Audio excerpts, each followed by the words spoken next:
Welcome back to the Sunday Antique Crewel Work Collection. This is video 12 out of an endless series, and eventually we'll get back to a castle and take you inside to see the crewel work at Muncaster. But today I want to show you a petticoat which was from America, I believe, but I bought it from Meg Andrews, who's a antique textile dealer from London, but she's a very knowledgeable person and she sees many pieces going through her hands. The embroiderer for this piece has actually been an amateur.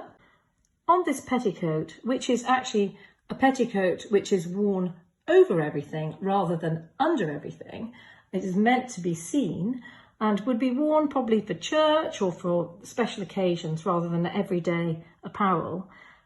You can see the Romanian stitches, satin stitches, stem stitches, leaf, long and short of soft shading, and it's actually crewel stem down the middle and sometimes a little back stitch. So it's rather been improvised rather than planned, I would say.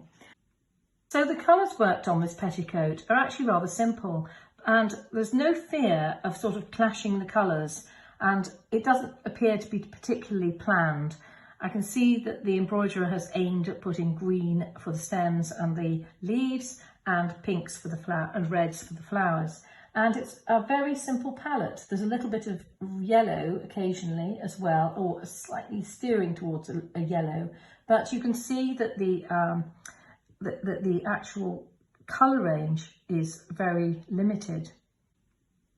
The designs are called spot motifs because they have their own spot in the design. And these individual flowers were common to French and European and British, of course, designs of the mid-18th century. And these sort of individual designs dotted about were very popular rather than the heavier tree of life of the previous century. Around the base of the petticoat, there's a deep hem with a beautiful design of just very naturalistic flowers, as though somebody has taken a huge rose branch and thrown it down on the floor, which actually I remember doing with a very famous British embroiderer called Jane Lemon, and she was involved in a church altar frontal.